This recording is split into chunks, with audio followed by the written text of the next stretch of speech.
Hi, good afternoon, everyone. Welcome to our latest live video, and today we're going to do a how-to session. I'm delighted that I'm joined by Danny, who will I'll get to introduce herself in a second or so.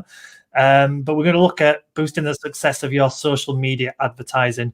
I'm sure for many people watching this, the social media is such a huge part of our marketing stroke advertising strategy. So I'm sure we'll get plenty of great advice from Danny in a second. As with any with these live videos, if you've got any questions or any comments, please do put them into the chat boxes, and we'll try to cover them. And we'll try and cover a lot of the questions at the end once Danny's done her bit.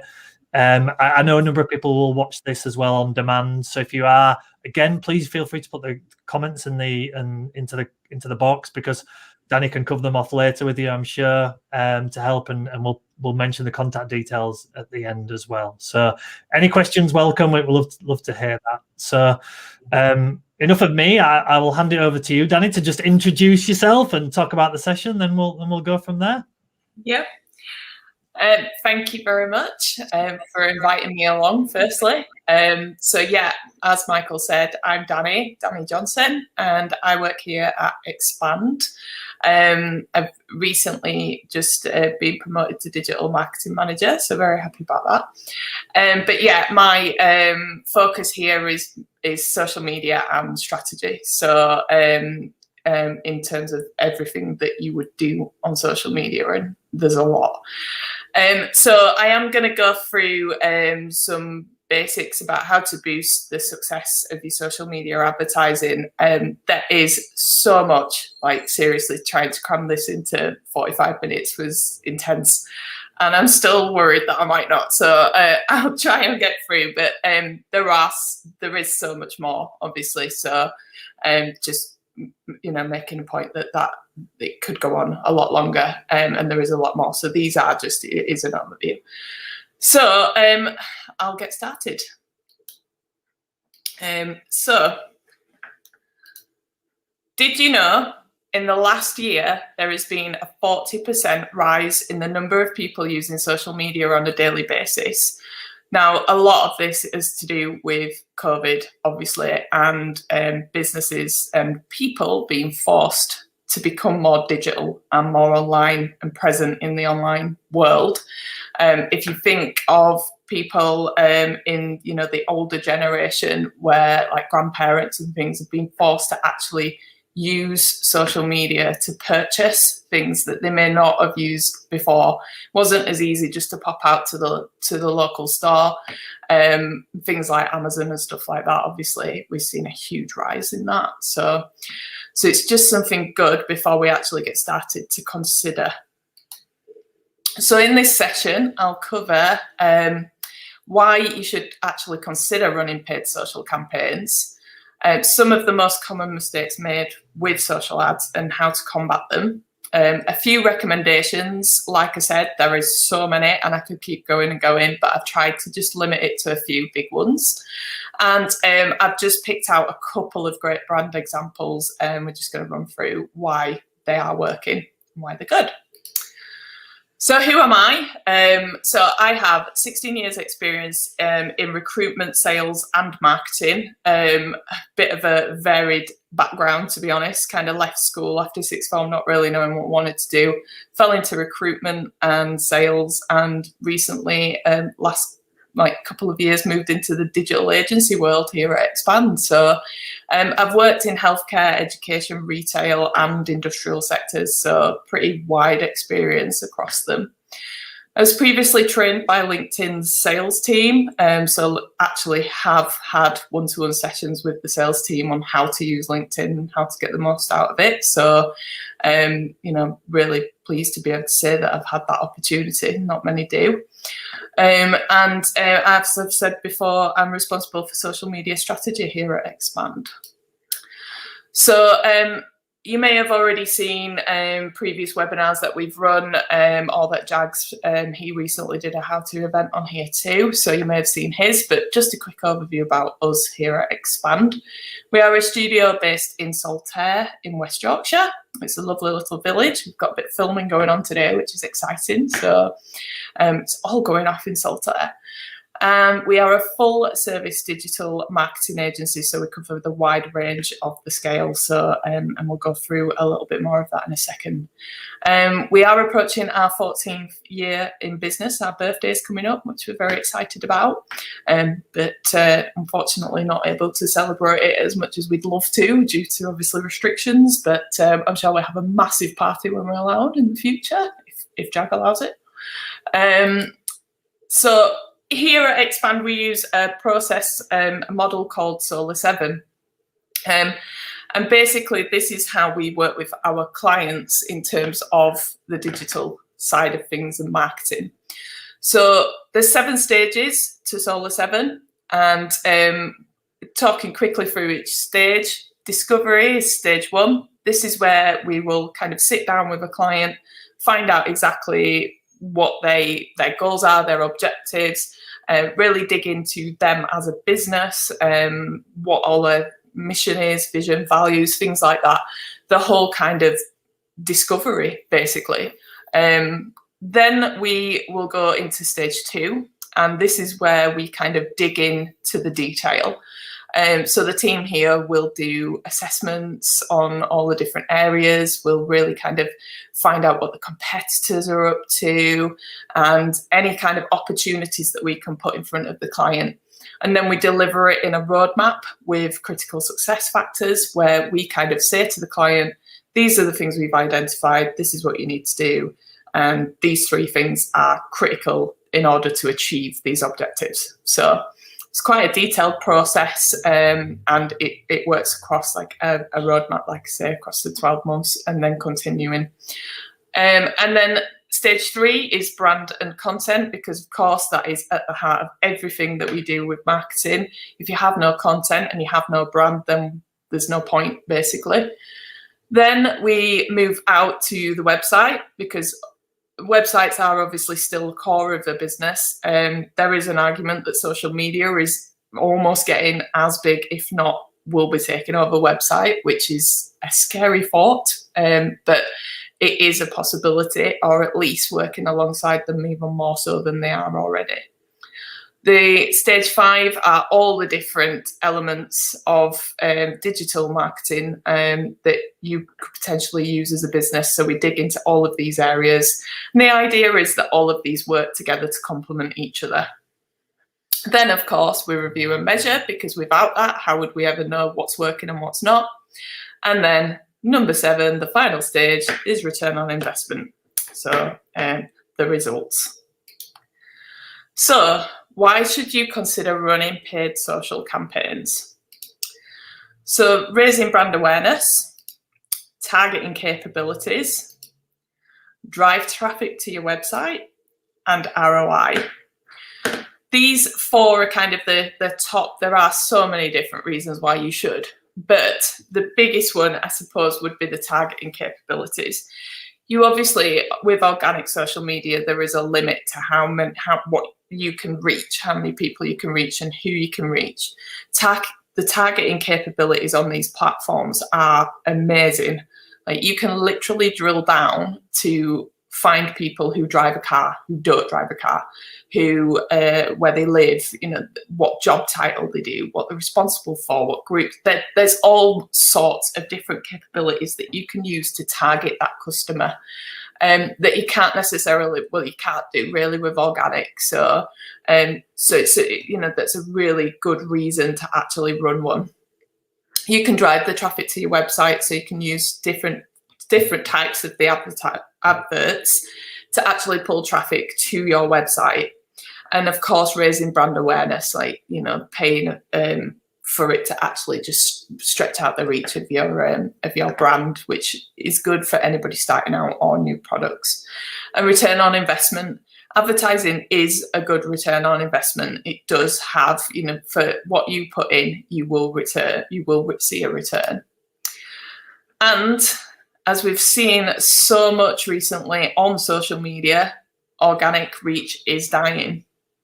Or is it? Everybody's saying it is, and then people say they don't know that it is, but nobody really knows unless you work for the big boys. You can't really say if it is or it isn't. Is it just because it's getting busier? Like we said, 40% more people are online on social media, so maybe that's one of the reasons. But we'll go into this more in a bit. So the most common mistakes made when running ads and how to combat them. So lack of planning. So I found this online and I cannot remember who said it, and I'm kicking myself for not actually putting it, but I just liked it. It's probably a Disney quote, to be fair, but a goal without a plan is just a wish, and it makes complete sense. You know, we do all have wishes and goals, but if we don't plan how we're going to achieve those goals, then they will just stay as a wish. So it makes complete sense. And so many people just run into adverts without even considering what they're going to do, what the objective is, what do they actually want to gain from running these ads. And then I get told by people that advertising is too expensive. And it's like, did you actually plan? Did you actually look at what you wanted to achieve? And usually the answer is no. So what you need to do first is build a strategy. So you need to consider what the objective is. What will you track? Which platform will you use? Because there's so many different ones. Do you have an established following already? Do you understand what you are doing? Have you planned in time to assess and evaluate your ads? And looking at your competitors' ads for inspiration. So in terms of the established following, there is a question there, but a lot of people will ask me when they're starting out with Facebook, can they just do an ad straight away? And generally, the consensus is that if you have a higher following, then that will help, because in terms of your organic, we're going to go into more detail, but if you're running ads and you've got an empty page to go back to, it just doesn't look great. Build your target audience. So thinking about who you're actually targeting. Are they hot or cold? Have they worked with you before? Have they engaged with your site before? Use your data. People forget this all the time, but you have a wealth of data there. Google Analytics is full of information about your audience and what they're doing when they're online. All your social media analytics are great for that too. Facebook's audience pages now are really good. LinkedIn's going that way too. And don't skip out on refining your advertising parameters. So respecting the lifestyle choice of others. For example, this ad over here, which looks really blurred, so I apologize for that. But this is an old one that I found. They put this ad out. They didn't refine the advertising, and this went out to vegetarians, which is obviously not great. So just being aware of the targeting principles as well. And checking your organic analytics. So looking at the content that you've already got out there and how that's resonating with your followers, and considering how you might structure any of your ads in a similar style. So there's a lot of planning and looking over and considering before you just jump into an ad. They don't consider the sales funnel. So on a first date, you wouldn't propose. Well, I hope you wouldn't, and I would strongly suggest you don't, and hopefully nobody has. But we consider that the process of advertising is exactly the same. So when you're thinking about the sales funnel, we're looking at the top that, this lovely guy here proposing on the first date. Yeah, that's probably more right down here in action. And if that's somebody who has never heard of your brand before, that's not going to cut it, to be fair. So remember, if your audience is cold and has never heard of you, then hitting them with bottom of the funnel promos isn't going to work. We're all human. If we see that we're being advertised to and we've never heard of them before, then we're just not going to engage with it. So it's just a waste of money. You need to work them down the funnel gently.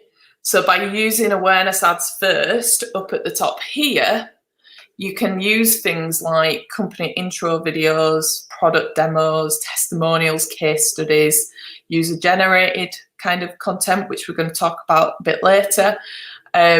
These are all the kind of standard advertising methods that I would use alongside other methods as well. And you can also use your organic content to help with that as well.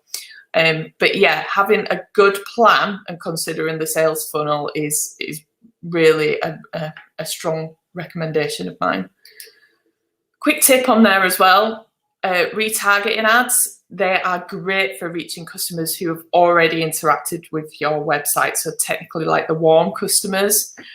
So these are great for like abandoned basket, abandoned shopping trolley people, or even just generally people who have gone on, looked at something and left. You know, you can get all these kind of analytics and you can set them up. And you should really kind of consider running an offer promo to these audience then. So that is where you can really kind of go into the bottom of this area, into the conversion zone, and try and win them back. But yeah, it's there's a lot of information on that. So if you do want to know any more, then let me know. They use the wrong ad type, and this happens a lot. There are so many different formats, and of course every platform is different as well. So it really does depend on your goal, and the platforms are quite good at helping you with this. They will kind of suggest what they think is best from what you're trying to achieve.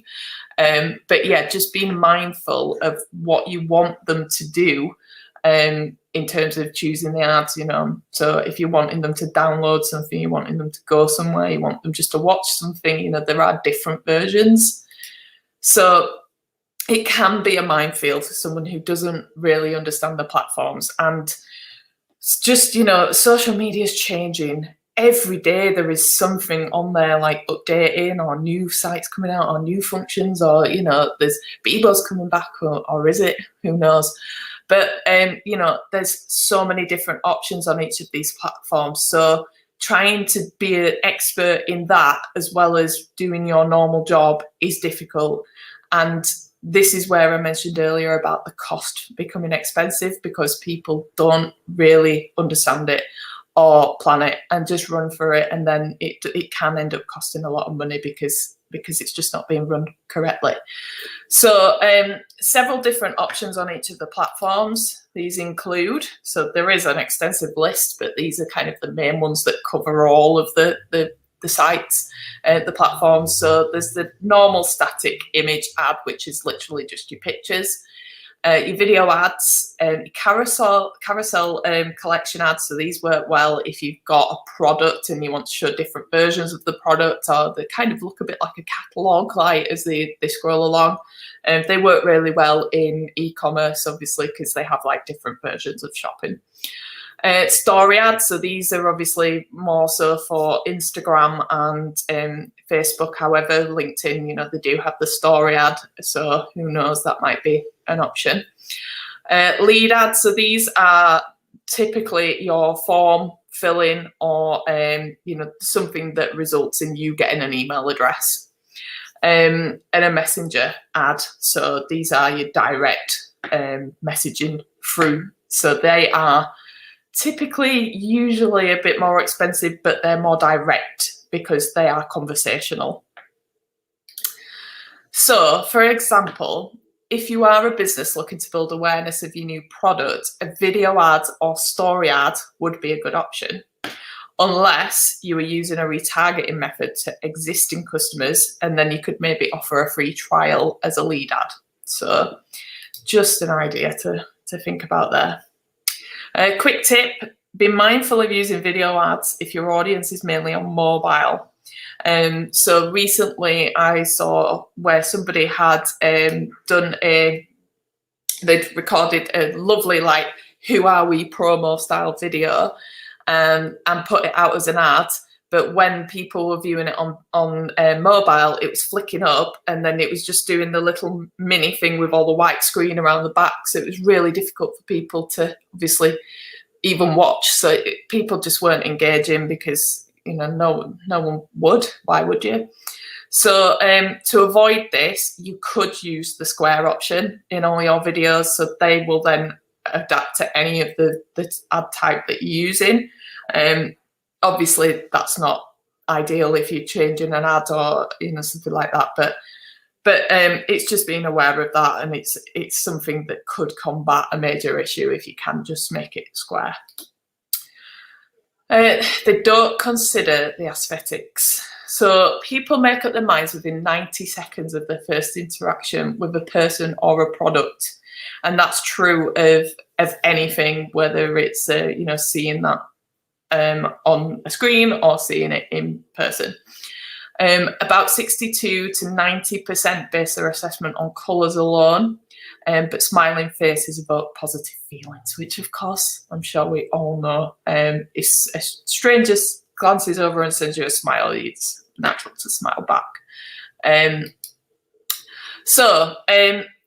Previously, when I first started working with ads, it was very much about your ad looked like an ad. It was very much a TV style ad, buy now, purchase this, rah, rah.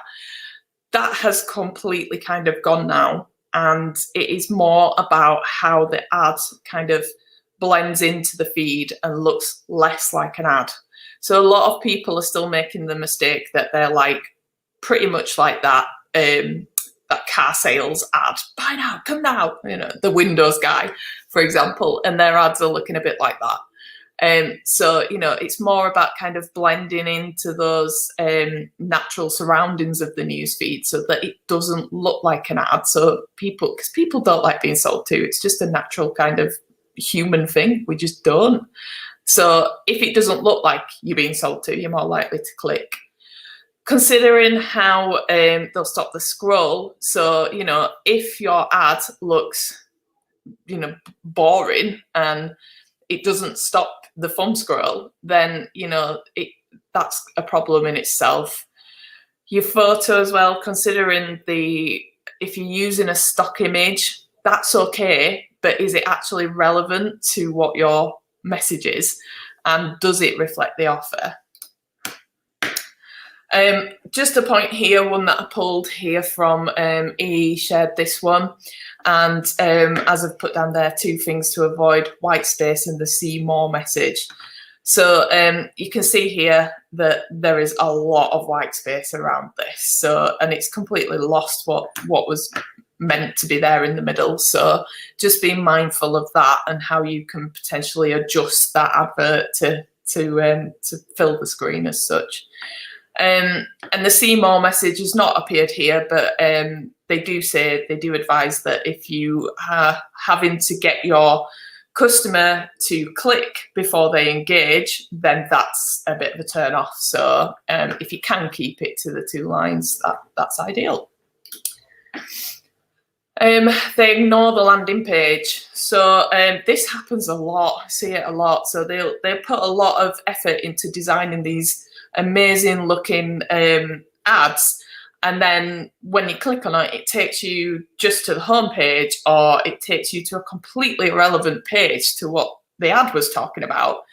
You do this and your bounce rate will increase, I promise you, because people are lazy. We don't want to have to go back through everything again. So if you are choosing to direct the viewer to a page on your website, you need to ensure that it flows so that the message is continued. Don't make them reread everything again. No one's got time for that. If they are having to, if everything's repeated again and again, it kind of, it doesn't work. But they need to kind of blend together. So you can have a little bit of repetition just to kind of reconfirm what they've already read, but don't make them reread everything. The ad content reflects the page content, so that's just common sense. I think, if you're talking about signing up to a webinar and then you direct them to a page where it's the About Us page and they have to then go and find it, then it's completely irrelevant content. It doesn't make sense. The landing page is a continuation of the ad's aesthetics. So do they represent the same brand? So I've seen examples before where a company has advertised an ad as on their sister site page and directed it to their website of their parent company. So technically 2 different companies, but sending them through to that, and obviously somebody clicks on that ad and they're sent through, they're going to think they've gone to the wrong website. So things like that, just being mindful of, are the colours the same? Is the brand look, the feel all the same? Does it represent where you're sending them? So, you know, if you've got stock images, but your website's full of little character images, then it just, you know, just keep it kind of continuing. Can't talk. Okay, and the biggie is the URL. Make sure that this URL down here is correct. Seen that before where they've had the wrong ones, but this one, Barclaycard, this one actually made quite a few headlines in the social media world because people thought it was spam. So they were concerned and reporting it as a spammy link, which it wasn't at all. It was just that they'd not amended the URL, so it read correctly. So just be mindful of that. They don't monitor, analyze, or amend, and this one really frustrates me, if I'm completely honest. So many people do this. If you fail to assess the results of your ad campaigns, then your ad will basically fall stale. You can't just set an ad up and let it go. And there is a learning process within the ads where they do need a couple of weeks to just be left alone, to just learn about what they're doing, what the audience is. But once that learning process is over, then you need to take control and you need to be kind of analysing what is working and what's not. The easy way to do this, they all provide a demographic report, so you can actually look into the real detail of who is clicking on your ads, what are they doing, and it's really valuable because you can look at things like this and go, right, okay, so we know VPs are not doing anything. They're not actually clicking through. They're not really doing much. So are they the right audience? Should we actually take them off the targeting so that we can concentrate on getting more of these instead? Or is it that our call to action isn't strong enough? Either way, if you are targeting people that are not really that interested, it's still costing you every time they click, or even see it, depending on what the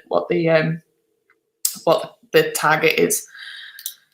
So a lot of people forget to do this. They'll run two ads together with a different graphic or a different wording, different call to action, however, and they forget to turn the one off that isn't performing. So once you know which one you want to go with, then remember to turn the other one off, otherwise you will be getting charged, obviously, for two ads running. And track the data and look at all the analytics. So, you can spend hours looking into your analytics and seeing what's working, what's not, but the platforms are so good at giving you all of this information that you can really kind of dig into all the detail, even so looking and making sure that they're the right kind of people, they're in the right area. I can get a bit geekish when it comes to it, to be fair, but just, keeping an eye on these kind of things will stop you from losing money, basically. So in 2020, Facebook announced that they had 10 million active advisors using the platform to promote their products and services. That's a 3 million increase from the previous year. So how do you make sure your ads stand out from the crowd? So I'm going to give you just a few of my recommendations in order to do that. So the first one is to use user-generated content. So what we mean by that is content that your customers have created and tagged you in. So, if somebody has, we're doing it at the moment, there's a new shop near us, food place, and we've been sharing pictures of the food we bought from them and tagging them in so that they can then reshare that, and that helps them as a new business. So why is user-generated content important? Because most people trust what their peers have to say about a brand or a service. People trust what you recommend. I mean, TripAdvisor, for example, people will go on there to look at what a hotel is like before they even trust what the hotels say about themselves. So there's a big deal for that, really. Consumers are much more likely to communicate the feelings over social media these days. So in terms of, you can keep an eye on social listening for that sense as well. So, if somebody's saying, I've had a great experience at this company, then you can actually get in contact and ask them if you're okay to share that content. And that is more powerful than anything that you would ever shout about yourself. And social's perfect for this because it promotes user participation and engagement. That's what social media is all about, being social. So user-generated content will just push that angle really well. So there's an example here of Starbucks doing it. They do it quite a lot, actually. And somebody has basically put this on Instagram and tagged Starbucks in. And then what they've done is they've just reshared it with a little kind of nod to the original creator for using their content. So just making sure that you do that is absolutely fine. Second recommendation, so repurpose top performing organic content. So a lot of the time people come to me and go, I don't know where to start, I don't know what to use. And we mentioned before about looking at your organic posts to see like what's working well with your followers. But this kind of just gives you a little bit further in terms of just looking at what is actually getting engagement. So if you have an evergreen post which you use regularly and you know it usually performs well, so by evergreen I mean a promo post or a video post that you regularly use, you just repurpose it. Why not give it a go as an actual advert? So on your analytics page, you will be able to see, this is our Facebook page, you'll be able to see how your posts are actually doing and what kind of impressions they're getting, what views, clicks, all of the analytics. So if we look at this one as an example, we can see here that our SEO intro actually might be worth sticking on as an ad. It does get quite a bit of impression when we put it out there, and it does get engagement and clicks, but actually putting it up as an advert may just target the right people with some audience targeting. We could potentially see that fly. So it's a good place to start if you're not really sure. And there are other things that get a lot, but a lot of the time it might be the employee stuff as well, which you could consider if you really wanted putting a boost behind that or sponsoring it a little bit, where you can see these options here. It says boost, and that might just be sticking a tenner on it just to push it out. They are useful to use a boost as a bit of a testing method, but the audience targeting features are not as good as the campaign ones. So something to be mindful of if you're thinking about dipping your toe in and you just want to see how things might work, then sticking, 50 quid on it, whatever, might be worth doing so. Third recommendation, always check your content. So I don't know if anybody remembers, but this was quite a big issue. It does sound silly when you say, check your content, but even the big companies make stupid errors. Dove actually made the news with this one where they'd put an advertisement up where this lady turned into this lady, and obviously it just was completely inappropriate and caused a lot of bad publicity for them. So just making sure that you are really aware of everything. So think good copy should be short and sweet, but always add value. So there's that keyword value there, is that everything we want in life, we want some value, we want to learn, we want a reason to engage with something. So what's it going to give us back? So just keep that in your mind. Images do need to be colourful and eye-catching and non-generic, but be mindful of how they might be misinterpreted by the user, or you could draw attention for all the wrong reasons, as Dove did. Facebook doesn't like lots of text in the creative. They've even come out and said that images with less than 20% text perform better. And always include a call to action. So many companies miss out on this and don't put the button on, or don't put what they actually want people to do in their ad. So it's just doesn't go anywhere. Fourth recommendation, organic and paid content should work together and complement each other.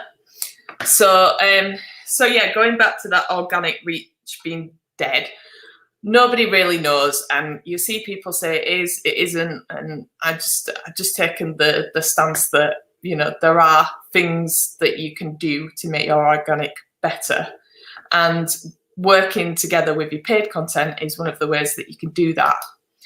So even if organic is dying, it isn't going away. So now it's extremely important to plan your strategy so it incorporates both.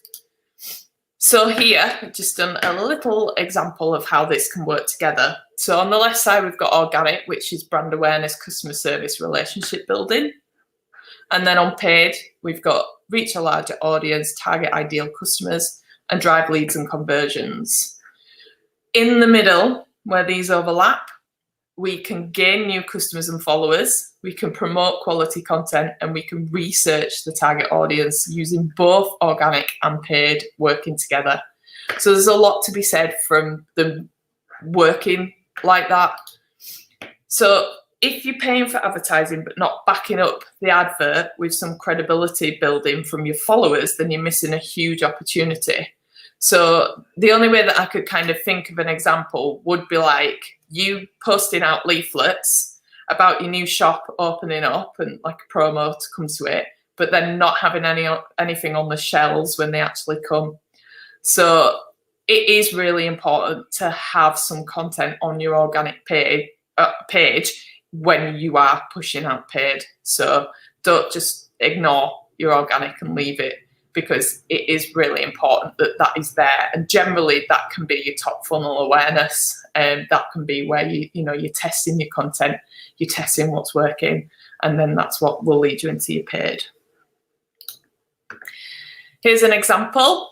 So Headspace is a mindful company, which people might have heard of, but they work their organic and their paid so well together. So the one on the left here, life is short, we can live it lost in thought, or we can choose to be present as life unfolds around us. And then over here, this one's the paid one, where it's quite short and sweet, simple, subscribe, ask you what you want to do, and applies to the reader straight away. So the one on the left serves as shareable, inspirational content without pushing a strong sales pitch. So it's something that people might want to share across their newsfeed, and that's something really important to think about with organic is, will my audience want to put this on their network? Will they want to put this out to the people that they engage with? And that is the biggest thing to kind of remember when creating organic content. And then the one on the right is the paid ad, and obviously has a stronger call to action, a bit more promo-y. But this just shows that how they are working together in the funnel. So let's look at some example ads. So this one from HelloFresh, you can see here it's a nice carousel. So it highlights variety. So if variety is a selling point for your brand, the carousel format that I mentioned earlier can help showcase this. So HelloFresh are doing that by showcasing 4 of their different meals that you can create. So it's very it's very visual, but also it's a good use because obviously they've got more than one product, like I mentioned. Appetizing imagery, so it looks amazing. Tempting visuals of food are an excellent way to make people hungry for more, literally. And the carousel format delivers that. Putting the product in focus with high quality photography is a good way to inspire the cravings. This is slightly blurred because I've taken it as a screenshot, so but it is a very crisp, clear image that I think you've got to admit it does make you a bit hungry. Makes me hungry anyway. And they make it look easy. The ad demonstrates how the food kits work in 5 pictures, and make different meals with a box of pre-portioned ingredients and easy recipes. So it's nice and simple, straight to the point, and it speaks to their audience, their target audience, really well. This one is from a company called Airtable. And they are all about managing editorial calendars and workflows. So again, short, straightforward copy in just 21 words. Airtable describes its major value proposition and engages viewers with a question. So they've used the area down here as well to put across that question. The only thing to consider there is how it has cut off, so being mindful of that. But, you know, the message is there. Eye-catching image, so it's a friendly, sleepy dog. It has nothing to do with software for sale, but it does make you stop scrolling, and even I might click on it just because of that. There is a fine line between using cute images of puppies to express the mood of your brand and misleading viewers with clickbait. So don't do the latter. Don't just, you know, as I said earlier, don't just put an image on there that's not related at all. The fact that this is a tired, sleepy dog and the messaging is about being tired, that you can get away with. But yeah, don't just put pictures of cute babies on and stuff when your promotional message is nothing to do with that. Just be mindful of how you can tweak it slightly. Effective landing page. So when you actually click on this ad, it takes you to the landing page for this product that talks about it more in detail and about its value. And it's a good reminder that you don't have to say everything in your ads. There just isn't enough space. So to summarize, social media advertising can raise brand awareness, increase sales, and convert customers into brand advocates when it's done right. Social advertising allows businesses to find their ideal audience and target them directly with relevant messages and create conversations that actually appeal to them. And just a little cheeky tip, because we have talked a lot about audiences and obviously the targeting options. We have, if you haven't already got an audience persona or more than one, we have a downloadable available on our website, which should help you in creating one of these. And you definitely do need to have them before you start ticking boxes in the audience selection area. So that is me. Thank you very much, Danny. That's great. That's some fantastic information. Some fantastic information there. That's really, really helpful. Thank you. So one question I have around, I guess the budget side of doing advertising is, I know it's not as simple as this, but if you put a budget, let's say for simple numbers, £10 to something, or £100, is it going to be 10 times more effective? Or basically, the more you are prepared to commit, does it make a bigger difference? I think that it is difficult to answer because all the platforms are different as well. But obviously, with anything, the more money you put in, the more result you're going to get potentially. Because when you're setting it up, the parameters change as you're setting it up as well. So if, you know, like, for example, on LinkedIn, when you do it, it's quite good at telling you what the budget is down the side. So you can put you could put a lifetime budget in there. So you could tell it that you only want to spend 500 quid and you don't want to go over that. And it'll tell you an idea of how many people you would potentially get back for that. So you can play around with it a little bit. There are limitations depending on what type of ad that you want to run as well. Like there's minimum spends on things. In terms of you couldn't just put £10 on a campaign ad. You might be able to do that on a boost, but it's such a difficult question to answer. But what I always do is I always run some of those like checks before I say to a client, this is how much you need to put in. I would run that process of before I clicked send, I would actually kind of give them some examples of what it might cost. So we usually look at around 250-ish as a bit of a starting point, but like I say, it depends on industry, it depends on ad type, platform. There's so many answers. Oh, absolutely. Kind of further on from that, I guess, as well is, and you did talk about it as well, when people are considering a budget, whether it's £10, £1,000 or £1 million, you kind of equating for the other things apart from just what is being paid to Facebook or whatever it is so important. So landing page, all the kind of follow-ups, who you, that is obviously such an important consideration, just not how much you're going to spend with Facebook. Yeah, definitely. There's so many more different things, and even just time. Like we talked about assessing, reassessing, and so many companies don't plan that time in. And someone needs to sit and look at those analytics and decide what's working and what's not, and how to amend that. So yeah, there's that element as well. Well, that makes sense. Thank you very much, Danny. No, so if anyone wants to find out a little bit more about you, about Expand, or just contact you and ask any questions, where are the best places to do so? They can contact me on LinkedIn. That's probably the easiest place. But we're always in the office as well, and the contact information's on the website. But yeah, LinkedIn, just drop me a connection request, and we'll catch up. That's brilliant, Danny. Thank you. And if anyone, for whatever reason, can't find Danny or Expand, ask me. I've got all the details as well. So we do have them at Northern Affinity as well. So we're always happy to pass them on if needed.